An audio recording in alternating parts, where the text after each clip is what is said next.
I reached out to people on social media. My favorite place to hang out. I'm not great at it. I'm not great at it. You do fine. I do fine, but you do great. What's wrong with you? I appreciate it. I'm good. I'm working on it. You really do. I've been watching your stories. I always heart your stuff. You are. Gotta tell you, occasionally I'll be like in my car. I'll be getting out and be like, I got something. I'm not gonna do it in the car. I'm not doing that in the car. Why not? That's like coming into your house and no way, dude. I got plenty of room. I love it. I'll sit in the. I'm gonna start doing that. I'm gonna start doing it in the third row. Let's do it. That's so awesome. All right, here's the social questions rapid fire. You ready? Right, I'm ready. I posted a picture of us and said, "What questions do you want me to ask Jefferson?" And I have no idea what we're asking. No, this is live. I love it. Live. All right. What are your go-to open-ended questions to help people open up? This is a good one that I like. I got this one from Chris Voss and Lewis Howes. I think Lewis got it from Voss, who's the mastermind. Who's a fantastic guy and friend. He's the mastermind. Is opening with what's the chance? Yeah. What's the chance we can talk about X, Y, and Z? What's the chance you'd be willing to go with me to do where? That's a wonderful open-ended question. For people curious, open-ended questions are questions that don't assume the answer. Like, where did you go yesterday? You can go anywhere. A close-ended question is, did you go to the store yesterday? Mm-hmm. So close-ended question assumes what the answer is. If you only have a yes or a no response, it's a close-ended. You want to open it up to get them talking. You can also begin your stuff with what or how, but don't begin it with why. And I would add on to that, unless you're doing a murder investigation, don't ask. Don't.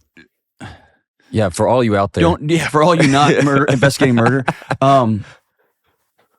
Don't try to catch people in lies. Life's too short. Your kids, your spouse, like, you know what I mean? There's something about, where were you last night? If you know you're at the store, lead with. Yeah, if people feel like they're walking into a trap, and in fact, then later you spring the trap, you just lost trust. Forever. Forever. That's all you've done. It's not like you've proven your point. You've just, Okay. All right.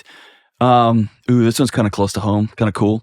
I'm a 1L. I'm a first-year law student who is doesn't like conflict, public speaking, and gets flustered easily. What are some tips? Well, if you're in law school, I'm sure your law school has advocacy. First of all, this is very transactional, answer, but your school probably has advocacy teams. I highly encourage those. They're a great way to learn and do any of that. If you get flustered, understand that that's probably just a sense of your nervous system. You need to be much more available to adding your breath. Breath is what's going to control those nerves. And also understand, if you just don't want to be somebody in the courtroom, you don't have to be. There's tons of transactional attorneys that never see the light of day of a courtroom and do wonderful things in the world. You can have a good life and not get on a stage. Yeah. Yeah, for sure. You can, I know lots of attorneys that even going to a hearing would terrify them. So it just takes all their time. They got it. Go with what's natural.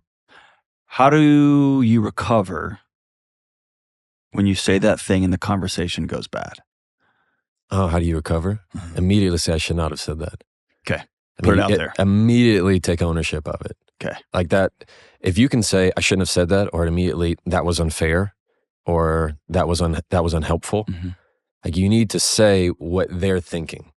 You have to go ahead and say what they're already accusing you of. That wasn't nice. That was unfair. That wasn't helpful. Yeah. Or that hurt. Almost even what they're feeling. Yeah. Huh. Okay. You have to get that out front, apologize depending on what you said, and get back on it. But the longer you delay, like if you withhold that apology, there's lots of people where all they have to do is apologize and they just won't. They'll hold it. It only makes things worse. How do you politely disagree with someone who isn't mature and who has narcissistic tendencies? Well, let's just put it as, how do you disagree with really anybody? Okay. I mean, you can disagree with a narcissist versus, it's the same thing. One is, like we talked about, I see things differently. Another is, I lean differently, or I lean the opposite. I tend to lean the opposite, or I take another approach. I take another approach. I was going to say, that one feels right. Yeah, I like that one a lot. To just say, I take another approach. Period. I don't have to justify it. Yeah. I don't have to explain it. I don't have to explain it at all. So I tend to lean the opposite. So I see things differently. I take another approach, or I tend to lean the opposite. The reason why I tend to lean the opposite is a little bit different because I'm giving them a history of what I typically do. I tend to lean the opposite. That means I'm not just basing what you said right now. I'm just giving you what I'm applying right now is what I apply to everything. So that way they don't feel nearly as called out. So this is how I typically handle things. But I tend to take another approach, or I take a different approach. Yeah. This is kind of an aside here. Y'all can edit this how you want. This is an important question that just came to mind. Ready? Is your ability, and I need to mind myself to ask my ability, is your ability to detach and be still come from a place of, I could eviscerate you if I needed to. Could you play dirty lawyer if you needed to? Yes. Yeah. Because I wonder, I'm going back to that Jocko question. It's not brave if he's not one of the strongest men on earth and has to run across the street. Yeah.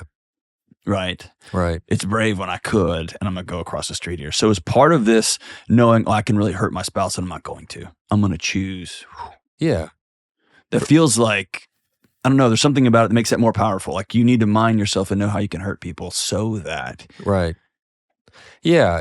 I know that if I had to play what, as you termed, dirty lawyer. Yeah. Mean lawyer. Yeah, mean lawyer. Like I could say things that would like hurt your childhood. Yeah. But I have also had the wisdom poured into me from my family, my dad, my mom, and my walk of knowing that's a very lonely, empty road. Yeah. And so the power of detachment is a true power. When you can see conversations happening and kind of step outside yourself, like you're watching them in a movie theater, where you're just eating popcorn and seeing how the other person's reacting. You get to see yourself. Yeah. But it's not a detachment from cowardice. No, it's not a detachment from strength. Yeah. You got it. It's not a detachment from cowardice or from the conversation. It's a detachment of reactivity, needing to win. Yeah. Okay, a couple more. How do you politely disagree? Oh, we already did that one. All right, a couple more. Advice on respectfully shutting down rude or manipulative comments from elderly parents. Oh, from elderly. Okay.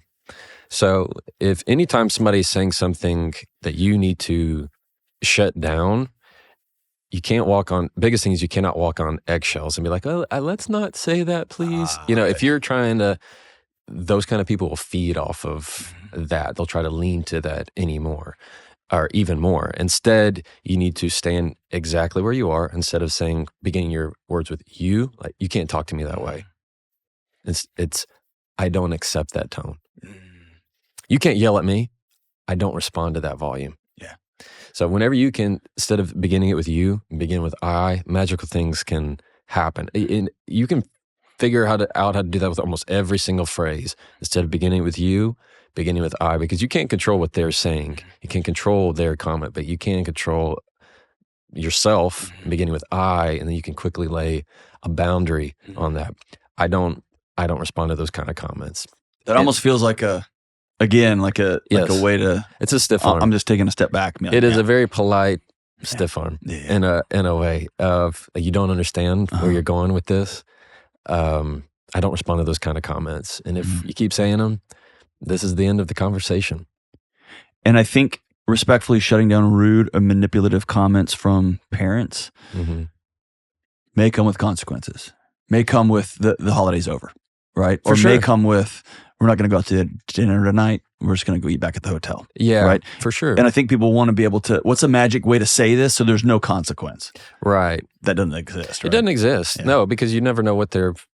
I can't control what they're going to do. Yeah, you never know what they're going to say or what the comment is or what the context is. Maybe it's probably something related to when you were a child that's triggering to you and maybe they didn't intend to it. I mean, when you can ask the question, did you intend to upset me with that? Did you mean for that to upset me? Like when you can ask the question back, instead of a response, turn them into a question. So instead of like, oh, well, that hurt, that was rude. did you mean for that to sound rude? Did you mean for that to hurt me? Did you mean for that to embarrass me? It just sounds like someone shot you and it just bounced off. Exactly. Like, Yeah. Oh, is that? It's so like yeah. It's just so dismissive in a powerful way. I'm gonna say this real quick. On my way here, when I left San Diego, the way the airport's structured is I just wasn't paying attention. But they have 2 separate wings, to where I went all the way through security in one. I was like, "Where's my gate?" And I keep walking, and I walk out of that entire terminal, and I have to go realize I have to go through security and another part of it. And I turned around, and there was one of the TSA ladies. And I said, "Oh my gosh, I think I went through that.